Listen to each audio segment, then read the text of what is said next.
बिस्मिल्लाहिर्रहमानिर्रहीम। अस्सलाम वालेकुम स्टूडेंट्स, आज हम एक्सरसाइज 4.1 के क्वेश्चन नंबर 1 के जो बाकी 3 पार्ट्स रह गए हैं वो हम करेंगे। इसके 6 वाला पार्ट है, यहाँ पे ये वैल्यू दी गई है। बेटा यहाँ पे ये 3 वैल्यूज़ हैं, हम इसका फार्मूला चेक करेंगे। ये देखें, ये x का स्क्वायर बनता है, ये 4 हम लिख सकते हैं, 2 का स्क्वायर 4 होता है, a स्क्वायर और b स्क्वायर हमारे पास आ गया -2ab।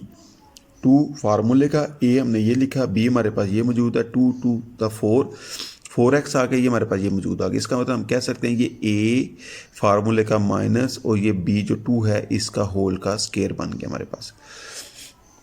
नीचे देखें, नीचे दोनों में बेटा आपके 2 कॉमन आ रहा है, 2 कॉमन आ गया, यहाँ 2 4 दैट 4 आ गया। अब ऊपर वाला तो हमने फार्मूला लिख दिया, यहाँ पे एक्स स्क्वायर है, इसको हम 4 को 2 का स्क्वायर कैसे, 2 के दरमियान माइनस हो, एक दफ़ा प्लस एक दफ़ा माइनस करके हम लिख सकते हैं। अब देखिए यहाँ पे ये और ये वैल्यू आपस में कट गई, ऊपर x माइनस 2 और नीचे 2 इंटू एक्स प्लस 2 आ गया आपके पास।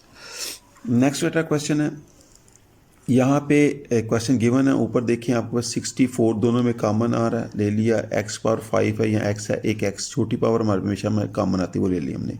यहाँ पे 64 बाहर आ गया, x की पावर 5 है, एक x बाहर अंदर 5 में से एक बाहर आ गई तो अंदर क्या रहेगी, 4 आ गई। ये 64x सारे का सारा बाहर आ गया, पीछे 1 बच गया हमारे पास। इन दोनों में देखें 8 कॉमन आ रहा है, x के प्लस 1 आ जाएगा, इन दोनों में 2 कॉमन आ रहा है, x प्लस 1 आ जाएगा।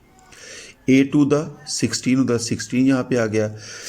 इसको हम लिख सकते हैं एक्स स्क्वायर का स्क्वायर, x4 को x स्क्वायर का स्क्वायर लिख सकते हैं, 1 को 1 का स्क्वायर भी लिख सकते हैं हम यहाँ पे। अब देखें 16 4 द 64 होता है, यहाँ पे 4 आ गया, साथ x आ गया।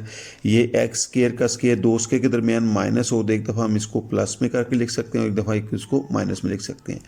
यहाँ पे अब देखिए ये आपके यहाँ पे कटिंग होगी।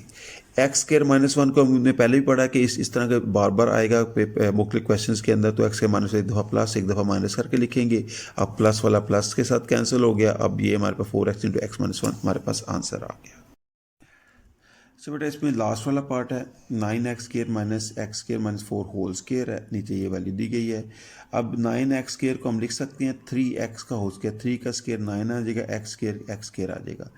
अब यहाँ पे देखिए ये भी स्क्वायर है, ये भी स्क्वायर है, इन दोनों दो स्क्वायर के दरमियान माइनस है, डिफरेंस फार्मूला लगेगा। इन दोनों को एक दफ़ा मैंने दरमियान यहाँ प्लस कर दिया और इन दोनों को एक दफ़ा ये देखें यहाँ पे माइनस कर दिया। ब्रैकेट क्यों लगाई है, ब्रैकेट लगाने का मकसद यहाँ पे सिर्फ एक ही है कि अक्सर का गलती हो जाती है, माइनस हो तो अंदर वाले साइन चेंज होते हैं और बच्चे बात का जल्दी में साइन चेंज करना भूल जाते हैं और वो गलत करते थे क्वेश्चन को। ये प्लस है, प्लस ब्रैकेट ओपन की, प्लस अंदर वाला साइन चेंज नहीं होगा। ये माइनस है, माइनस जैसे ब्रैकेट ओपन की अंदर वाला साइन चेंज कर दिया। अब आप देखें यहाँ पे 4 प्लस में है, यहाँ 4 प्लस में है, 3x प्लस में, ये 3x प्लस में है, एक्स स्क्वायर माइनस में, ये एक्स स्क्वायर माइनस में है, तो ये आपका सेम है, ये यहाँ पे कट गया। और इस वाले को हमने क्या कि तरतीब दे दी, एक्स स्क्वायर को सबसे पहले लिख दिया, 3x को उसके बाद और कांस्टेंट टर्म को उसके बाद लिख दिया। इस तरतीब के साथ लिखे हुए हमारा आंसर आ गया।